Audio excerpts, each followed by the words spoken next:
Every time that you try to write an email with AI, the other person can tell because it sounds too formal or too polished, and it doesn't quite use the same words that you like using.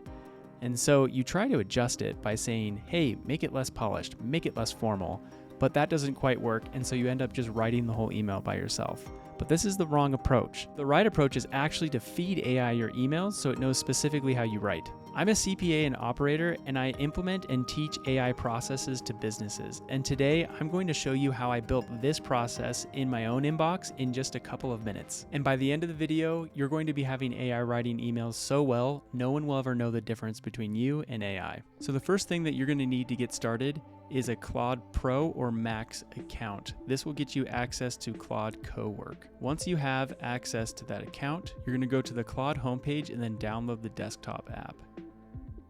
You'll just press download for Mac or for PC, for whatever you've got. Once that downloads, you should be good to go. Once you have the desktop app downloaded, you're going to press the Cowork button on the top, and then you'll be in the Claude Cowork workspace. Once you're here, you're going to need to connect it to your email. So we'll hit this plus sign right here and press connectors and then Gmail search. You can see that mine is already on because I've already connected it, but for you, in order to add it in the first place, you'll just press it and then it'll take you to this connectors section. You'll just press connect by Gmail and then just sign into your Gmail account. Once you're signed in, you'll just go back to Claude Cowork.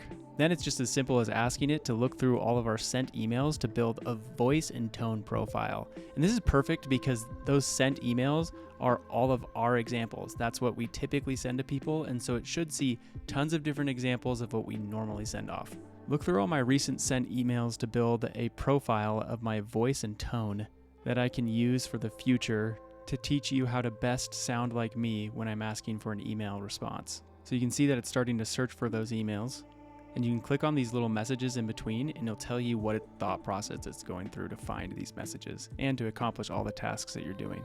Okay, it looks like it's done, and it looks like it created it in Markdown, which is great because that's what we're going to need later when we're making our skill.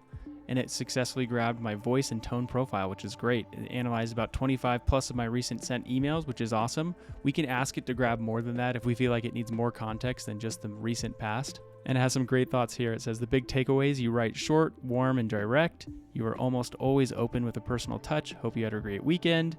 Get to the point fast and close with the thanks, Marty. Your follow-ups are persistent but never pushy. You're just checking in on this guy and not a per my last email guy, which is very accurate, which I love. Then you can always open up the document to see what it's got. And yeah, this is awesome. It looks really good. Nails my overall personality. Marty writes like a friendly, organized CFO, professional but never stiff. Perfect. Then it also gives some examples of what I've done in my emails, so it knows how to write its emails as well. This is really great. And check this out. It actually gave some additional context depending on which team I'm replying to, whether that's my internal team, vendors and suppliers, or external partners. This is great. And then if you click over here on this other button, you can see what Markdown looks like. And Markdown basically is just a format that is easily readable for humans and for the AI. The single hashtag is just like a heading line, and then the double is like a subheading, and so on. And so if you go back to the original look, this is what it looks like when you put it in like a normal language, something that you'd see in like a doc or something like that. Great. So once you look through that and you're happy with it, you can just reply and ask it to make a skill for you. If you're not, though, make sure you chat back and forth to say, hey, I think you need to touch this up here or there, and then it can adjust the document as you need. But I think I'm ready to move on, so I'll show you how to do the skill. And it's really as simple as saying this: hey, this looks great.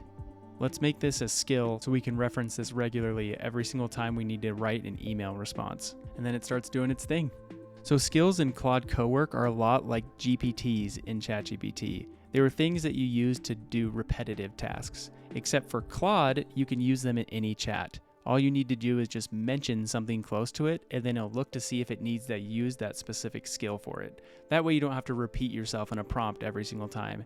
And I don't have to say, grab all of my recent sent emails every single time to get a new tone and voice created for myself every single time we need to respond to an email.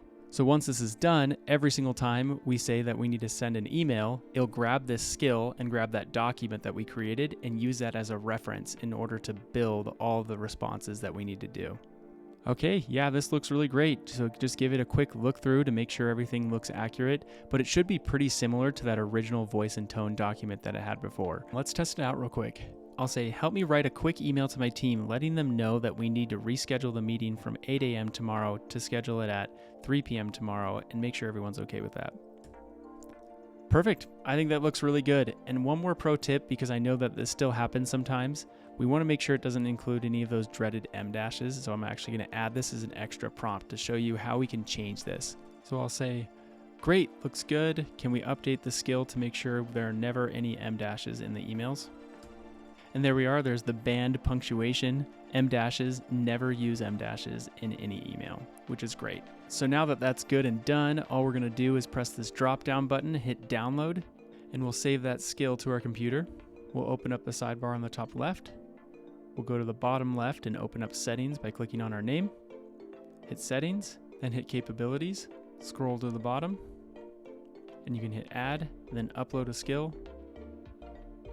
And then we'll upload that skill that we just downloaded. Then you can see it right here at the bottom, that Marty email voice skill that's just been added. And like I said, the skill will be used anytime that we're doing something that it thinks we might need it for. Anytime we reference making an email or something like that. It's actually pretty intelligent on deciding when it needs to use it and when it doesn't. So we'll go back to Cowork and test it out. And check this out. This time we'll test it out by asking it to just grab our most recent unread email and draft a response for us.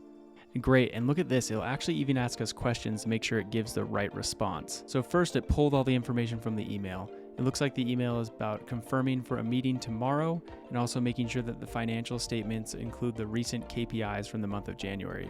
And it's from Canyon. So we're just going to say, yes, that still works for tomorrow. And for the KPIs, we'll say that they're already included, good to go, but you can also see that there are other responses like working on it, need more info, or you can give additional information for it to respond with. Now it's pulling from that skill that we made earlier. And look at this, we've got a perfect response in my tone and language that we can just copy and paste straight into Gmail. It's perfect. So you can see that there's actually two ways that you can use this. You can draft a response directly in Cowork, or you can ask it to pull emails into Cowork. And actually something really cool that you can do with this is ask it to pull all of the most recent unread emails that you've received, rank them from high priority to low priority, and then have it build a response for every single one of those. So all you have to do is go through and copy and paste every single one of those responses into your Gmail, and you're also making sure that you're addressing the most important ones first. So this should save a ton of time for you every day. These are exactly the types of things that I teach as an AI consultant. And I'm doing a quick little mini series on what you can do just with email. And in the next video, I'm gonna take it to the next level and show that not only can you respond in the way that you want to respond, but I'm also gonna show you how AI can know what you know, how to respond with the correct information based on the knowledge that you know, the notes that you know, and the past emails that you've received from your clients. That way, not only is AI responding the way that you would, but it also is giving the type of response with the type of information that you know already too. So make sure you subscribe because you do not want to miss the next one. I'll see you there.